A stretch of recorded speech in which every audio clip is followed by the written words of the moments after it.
Hello guys and welcome back to the channel, and the first thing I have to do is apologise profusely. It has been 3 weeks guys since I did a weekly catch up with you. I had the last 2 weeks recorded, but I'm actually going to re-record everything now. I'm going to put the 3 weeks in one, and I'm going to try and rattle through it as fast as I possibly can so as not to make a massive lengthy video for you, although I'm sure this one will end up not too short. But hopefully you'll stick with me because I have watched some good movies over the last few weeks. My son was sick. I caught the same bug that he had, so I was very sick for a week. And really I'm just getting time to do this now. So we're going from the 26th of October, folks, right up until yesterday. Okay, and we start on the 26th with Bloodbath at the House of Death. Now, to explain this to you, I'm part of a movie club with a couple of friends. We nominate a movie every month to watch, and then we get together on like a video call with each other and chat about the movie. For October, we all had to pick a horror movie, and someone chose this because they wanted something a bit different. This is a cross between, to me, Carry On Movies and Monty Python. It's got Kenny Everett in, UK comedian, British comedian if you don't know, Pamela Stephenson, who is now married to Billy Connolly, who used to do a lot of comedy work back in the day. A lot of other British names that you'll recognise. This is terrible, don't waste your time with it, it's absolutely awful. It's from 1984, it's a story of a group of scientists at a supposedly haunted, I think. 6 scientists arrive at a creepy headstone manor to investigate strange phenomenon which was the site of a mysterious massacre years earlier where 18 guests were killed in one night. Right. Don't look at that and think, that sounds interesting. Just avoid it, folks. It's absolutely bloody awful, and I haven't heard anyone tell me anything to the contrary as yet. A few days later, we went to the cinema as a family for Halloween to see The Addams Family 2.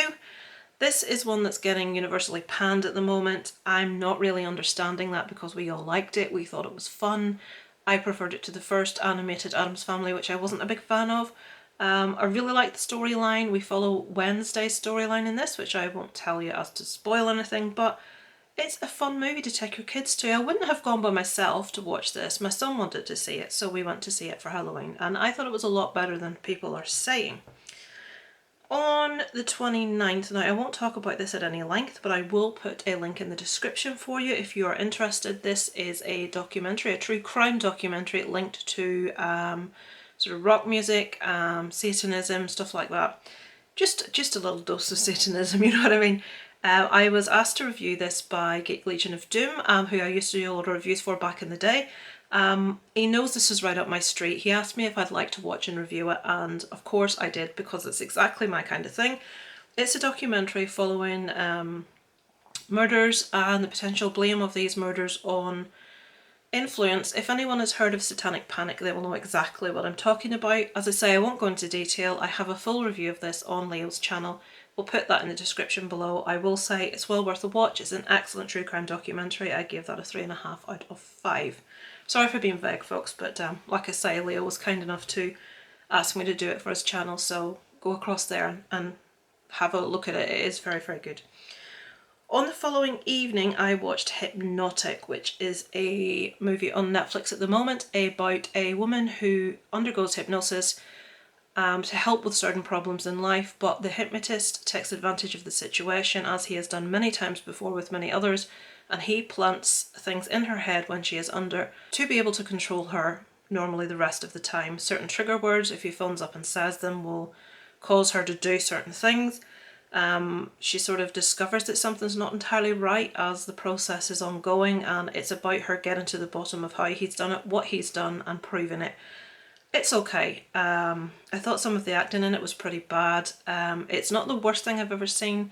Would I make it a priority to watch? No. I gave it a 2.5 out of 5. I would say if there's absolutely nothing else for you to watch, maybe check it out, but with us movie fans, there's very rarely absolutely nothing else to watch, is there? So 2.5 out of 5 for Hypnotic. So on the 1st, I watched Paranormal Activity, Next of Kin. The first Paranormal Activity movie to me is one of the scariest movies I've ever watched because this is the subject matter that scares me above all others. Paranormal Activity Next of Kin. I'm very aware that I'm talking very fast. This will be good practice for you if you want to go see Belfast and you struggle with accents. Listen to me, you'll understand Belfast. Can I just add here, Belfast is about Northern Ireland. It's made by, well, it's Kenneth Branagh's movie, and still America gets it first. No offence to you guys in America, it's not your fault, but this film is about Northern Ireland and we don't get it to the 22nd of January 2022. How ridiculous is that? And everyone's reviewing it and I'm desperate to see it and can't. Sickening, not right. So, Paranormal Activity next to kin. Let's cut this down. A girl wants to look into her background. She has been adopted. She wants to find some real family links. She discovers someone within the Amish community that she's related to, and he offers to bring her back with a couple of her friends who are recording they're making a film about her life. And they go back into this Amish community and strange stuff starts happening there. Now, I liked where this ended up. I liked the explanation behind things that were happening that were a bit creepy, which obviously I'm being vague, but I don't want to go into detail. It was nowhere near as good or as frightening as the first one. I found the other Paranormal Activities, the second one was lukewarm, the rest were pretty bad. This is okay. I think the ending for me saved it. I think 3/4 of the movie I was really bored. There was a lot happening that people weren't questioning and weren't talking about and weren't acting in a normal manner about. When something really weird happens to you, you're going to go to someone and say, oh my god, this just happened, but they're not doing that in this, which was weird. There's just weird reactions to stuff, which took me completely out of it. I will say it's not as bad as some of the other Paranormal Activities, and the ending was quite interesting. So what did I give that one? A 2.5 out of 5. It wasn't too bad. On the second, Broadcast Signal Intrusion. Okay. This one is based in the 90s, and it's based around... remember in the TV, like the Max Headroom thing, which was a fake interruption, broadcast signal intrusion. So when during normal TV showing, what would you say, normal broadcasts, they interrupt with this weird signal and they say or do whatever they want to do, like the anonymous thing. They did that for a while. So in the late 90s, a video archivist unearths a series of sinister pirate broadcasts and becomes obsessed with uncovering the dark conspiracy behind them. Okay, this is very slow moving. It is obviously found footage style. It's about this guy watching these videos and trying to figure out what happened. Other people have come before and tried to figure it out, but no one has got to the bottom of it. This movie is better if you think about it and it stays with you after. I found myself after watching it thinking about it, and what did I give it? I gave it a 3 out of 5, which is an average I give if I enjoy something. I found sort of as it got to the end and the explanation, like with Paranormal Activity, I appreciated the ending and it made some of the rest of the movie more relevant. I think if I rewatched it, I maybe get more from it. So yeah, it's a decent enough film. It is quite slow, but I think there's no massive twist or anything like that, but I did appreciate where they went and what they were trying to say with this. I think it's a decent little found footage movie if you enjoy that kind of thing. If you don't, I wouldn't go there. So on the third, The Secret of Sinichi, I'll try and not, I can't even remember this. An industrial tow truck driver suffering from insomnia returns to his childhood home after the untimely death of his father to discover a paranormal presence has been living in the house and haunting the sacred land it was built on. I give this a 1 out of 5. It tells me all I need to know about what I thought. I only saw this 2 weeks ago and I've no recollection of it. I know I've written, well, that certainly cured my insomnia, so I would say you could avoid that one, folks. On the 5th, I love this. I'm sure everyone's very well aware of it. There's a lot of reviews going around for this one. Tom Hanks's new movie Finch, which is on Apple TV at the moment. This is a movie in a post-apocalyptic future. He is with his dog, who he loves more than anything in the world, and due to effects that are taking part on the planet, he is not going to live for very much longer. He is worried about his dog and what's going to come of his dog, so he sets about building a robot to care for, with the sole purpose of caring for his dog when he has gone. On a post-apocalyptic Earth, a robot built to protect the life of his dying creator's beloved dog learns about life, love, friendship, and what it means to be human. There's a cat walking along, or fence out there. If it's after the birds, I'll be out the door in a minute. I love this. It's Tom Hanks at his most heartfelt. If you were moved by Wilson in Castaway, How I never thought I'd be moved by a basketball floating away. I cried at that scene. Tom Hanks just has a real, he's a real sincerity about him as an actor. He really sucks you in. I was watching Screen King's Kevin's review of this, and he said, you know, you just need to see the name Tom Hanks and, you know, you want to see it, and that's how I feel. And as a matter of fact, when I found out he was pretty much in this movie alone, all but for a robot and a dog, that made me want to see it even more, because I think Tom Hanks excels when he acts on his own. He's just, I will say he's never been in a bad film, or at least he has never turned in a poor performance, in my opinion. I love him as an actor. This was such a heartfelt, beautiful little movie. I would thoroughly recommend it. I gave it a 4.5 out of 5 for Finch.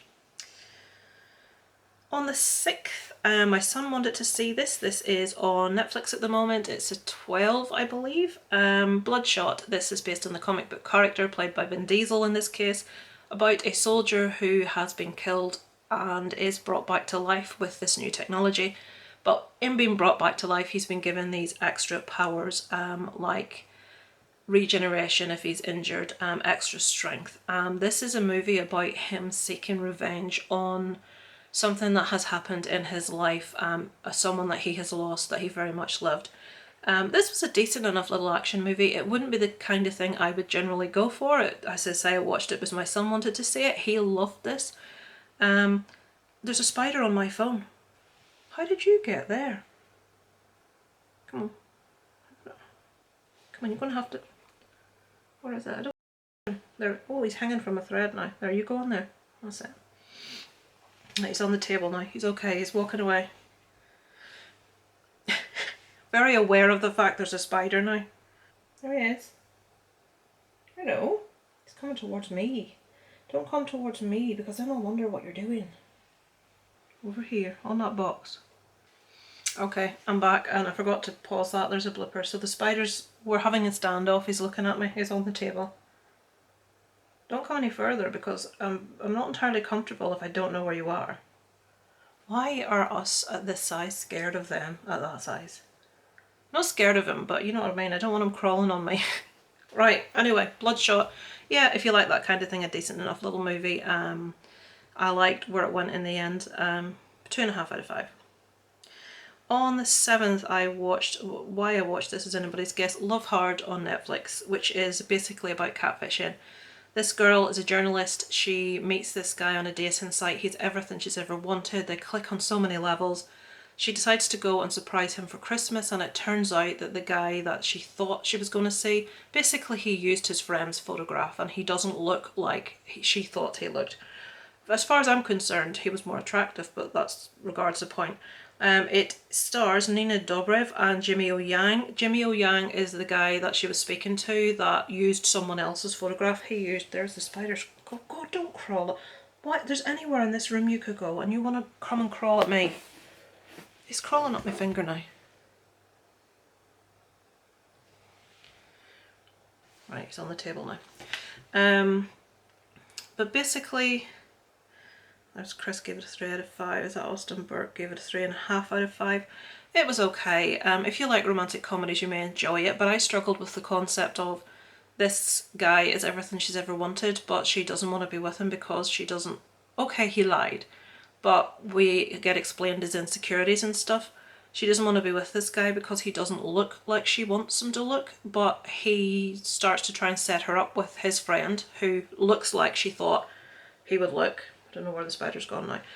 And he's just not a very nice person, and they've nothing in common, but she'd rather pursue this person just because of how he looks than this guy that's perfect because he doesn't look how she wants him to. That's the basic premise. If you like that kind of thing, I gave it a 2 out of 5 because just the whole idea of it was completely just, to me, I don't know, I couldn't get my head around the concept of us having to, you have to like relate to or feel for your main character, and in this I didn't. I felt for him, not for her whatsoever, and I think we were supposed to. I didn't. On the 8th, okay, finally, 9 days. Sean from Lost in the Rail has been talking about this movie for so long, and he did interviews with the cast of this movie, which now I've seen it, I must go back and rewatch. This is a movie about a guy that, with the help of an assistant, have to choose out of a number of people what person has a right to life. So this is individual souls, and there is a gap has become available in the world, and he has to decide through a series of tests of which one of these individuals deserves life. This movie is that process, is that figuring out who deserves life. This is a really ingenious movie. It's very original. I've never seen anything like this before. Everyone turns in fantastic performances. I really, really enjoyed this. I think there will be people that don't, because it is so different to what you'd be used to seeing. A lot of people expect fast moving, big eventful, you know, big twist situations, which this movie is not. It's just a beautiful piece of cinema. It's a beautiful piece of filmmaking with fantastic performances that really will make you think about certain things in life, especially the little things, especially enjoying being alive, appreciating being alive, and the gift that life actually is, which this movie really rams home. There is one small part of it I would have liked to have seen different. I can't say what that is for obvious reasons. I don't want to spoil it for you, but the way it ended, I would have added a slightly melancholy edge to it by doing something that they didn't do. But yeah, I would thoroughly recommend to anyone that really enjoys movies and wants to watch something that will challenge them emotionally. 9 Days, beautiful movie, 4 out of 5 from me. I'm getting through these okay. On the 10th, I watched, now this is when I was in bed extremely ill, I watched City of God. I've been meaning to watch this for a long time. Let me read this because I will get it wrong. This is like one of these movies that people say everyone must see. If you run, you're dead. If you stay, you're dead again, period. Oh, how do you pronounce that? Cidade de Deus? City of God is a shanty town that started during the 1960s and became one of Rio de Janeiro's most dangerous places in the beginning of the 1980s. To tell the story of this place, the movie describes the life of various characters, all seen from the point of view of the narrator, Buscape. He was raised in a very violent environment. Despite the feeling that all odds were against him, he finds out that life can be seen with other eyes. So this follows a group of kids from childhood right up to adulthood. When I say adulthood, very young adulthood, and different paths they take and things they must do to survive in this place. It's very hard hitting, it's very difficult to watch at times, it's very violent. It's a wonderful film. It's not violent like in a Tarantino-esque way where it's glorifying the situation. It's very realistic. If you watched movies like Hotel Rwanda and you found that hard, Hotel Rwanda was possibly more brutal than this is, but this is not an easy movie. This movie, it shows children being shot dead. That's the kind of thing we're talking about here. It's not easy to watch.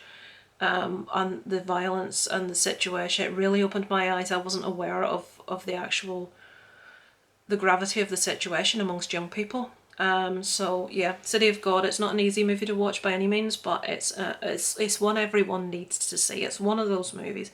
Talking about, I have another video, actually the other video will go up first. If you haven't seen it, I'll link it at the end. It's 10 movies, 10 like must-see movies that I haven't seen. It's a tag going around at the moment, which I'd love to see all your answers. So like 10 movies that everyone has seen that I'm like, well, I haven't seen this. City of God needs to be on your list if it isn't, of movies that you must see. So on the same day, this is my day in bed when I was ill, this is one that I cannot remember who it was said it was their favourite movie, Portrait of a Lady on Fire, and I thought, right, I need to see this. On an isolated island in Brittany at the end of the 18th century, a female painter is obligated to paint a wedding portrait of a young woman. God, look at the scores of that from all those people. 4.5s and 5s. Okay, maybe my illness got to my head. I gave it a 3. So this is a movie, the picture there you see, the lady with the dark hair is a painter, the lady with the blonde hair is being married. Situation, she's being married off to someone she doesn't know, she doesn't want to be married, she doesn't feel she has a choice in life. She refuses to let a painter paint her. What happened back then, the couple lived far apart, there was no such thing as let's send a little snapshot and show you what she looks like, so a painter would be sent to paint the woman to be married so that her husband-to-be could see what she looked like beforehand. But she would not allow anyone to paint her. This woman is sent to the island on the guise of being a friend. She is to walk with her, talk with her, read with her, get to know her, be company for her, and then in the evening she is to keep the memory of what this girl looks like and paint her from memory so that they have a painting. Now in the course obviously of this friendship and doing this painting, they become close and eventually fall in love. And this is their love story, really.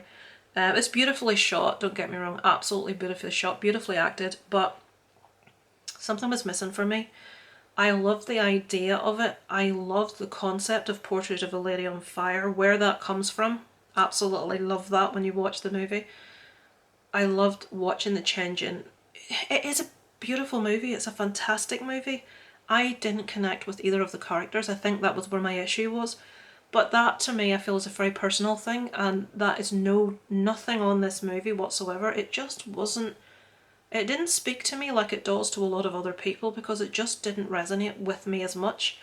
But I don't think that's any reflection on how good a movie it is. So yeah, Portrait of a Lady on Fire. I enjoyed it, but maybe me being ill didn't get the full impact of it, but I did fast forward a few sections, which is unforgivable. It is quite long. I think it was almost 2.5 hours long. So yeah. And last night, I'm really torn about this one at the minute. Dear Evan Hansen. Now, this is actually taken from a stage show. I'd heard a lot of people say it was excellent. I really wanted to see it. It's available for streaming now. Then I'd read someone else say it was absolutely woeful, abysmal. Let me try and explain to you what I thought of this. It's actually adapted from a musical. It is a musical. The guy that plays the lead in this, who is called Ben Platt. So Ben Platt and Colton Ryan are actually the actors from the stage show that have been just put straight into this. There are other actors in this, obviously, that you would recognise. Amy Adams is in it, Julianne Moore's in it, Caitlin Dever is in it. She's in the new series Dopesick that I've started watching. This follows Evan Hansen, who is a young high school student struggling with severe social anxiety. He sees a therapist, and the therapist asks him as a task to write a letter to himself as a bit of a pep talk in the morning before he goes about his day. This is going to be a good day or whatever. So he writes this letter after a particularly bad day at school. He has no friends. He feels very isolated, and he writes this letter to himself, Dear Evan Hansen, and how he feels about life. Signs it off, me. Puts the letter in his pocket. Now he runs into this young lad at school called Connor, who's not a very nice individual, and who treats him very much like everyone else does, with disdain. Evan has recently broke his arm, has had no one sign his cast, no one wants to. Connor signs it quite sarcastically, oh, no one signed your cast, and writes his name in massive letters on this cast, and steals his letter and runs off with it. And obviously Evan is desperate to get this letter back because it's his innermost thoughts about life, about how he feels depression. Upshot is, and this is not a spoiler because it's what the movie is about, Connor takes his own life in this movie. It doesn't show that, we don't go into how he did it, any of those things. But the only thing that is found on him is this letter which he has taken from Evan Hansen. And his mother and father automatically assume that this is a letter that his son wrote to Evan and assume there to be a great friendship there. And their son had very similar issues. He had no friends. He had issues. He was attending rehab. He was a very complicated individual, not a very nice individual. So Evan, in his social anxiety sort of situation, does not feel able, in this guy's parents' grief, to tell them that no, I wrote that letter, he took it from me. He wants to give them that bit of peace. And obviously that small lie snowballs beyond all recognition, and he is trying to keep up this lie, which just grows massive. So that's what the movie's about. If this was a straight movie, I'm going to sound like my husband here, I would have loved this. If this was the stage show, I think I would have loved this. I don't feel that the movie and the songs fitted well together. I felt the songs were too long. Again, if I was in the theatre watching this as a musical, I think that would be fine. It has a different mood and different feel to it. But I felt myself cringing in certain places at people singing at each other. It doesn't tend, I don't mind musicals. I love a lot of musicals. La La Land was amazing. In the Heights is still my favourite movie of the year. But I'm not a massive musicals fan. And this made me cringe quite a bit when the singing was happening. But like I say, I think on the stage this would be fantastic, and I think If I saw this movie without the songs, I would have really loved it a lot more, and it was really long, 137 minutes. So take the songs out of this and just have it as a straight movie, and I think I would have loved it. As it was, I gave it a 3 out of 5. I did enjoy it. I thought the story was fantastic. I thought the acting was fantastic. Nothing, I can't take anything away from any of that, but I felt a bit cringy about it, I'd have to admit. So that is it so far, folks. So yeah, that is it. That's what I've been watching for the past 3 weeks, folks. I've tried to rattle through that. Oh Jesus, it's half an hour long. I tried to rattle through that as fast as I could. 3 weeks in half an hour isn't too bad. I've also been watching Ghost Adventures. I've started watching Dopesick. Dexter is back, which I'm delighted about, so I'm watching that. A lot of paranormal true crime programs I'm watching. I'm sure I watched a series recently. I started watching Lock and Key season 2 on Netflix. I just cannot get into it. It's become like a teen drama, so I've sort of abandoned that. There is an Indian true crime show on Netflix called, I think it's called Indian Detective, which is really good, which I finished. The way the police deal with criminals there is, the way they speak to them is really shocking. But it is a really good true crime show. I enjoyed it immensely. I'm sure I've watched other things, folks, and I can't remember. There are series that I watch that I obviously can't log on Letterboxd. I try to when I can, but I haven't been able to. I'm really devastated that I have missed both Antlers and Last Night in Soho at the cinema. Antlers was at our local cinema for 1 week and I was sick the whole week. Last Night in Soho is gone from our local cinema but is still in like the next town over cinema, so I may get to see that if I can get the time to get to watch it. But I so wanted to see both and I missed both from our local cinema, which I'm gutted about. They've still got bloody James Bond on that no bugger wants to see.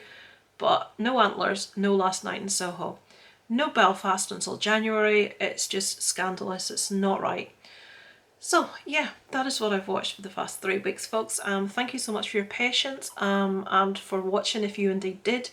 Let me know below if there's anything that you've seen come up that you think I should watch, that I should check out. So thanks a lot for watching, guys, and I shall check up with you soon. Over and out from Lisa Lewis.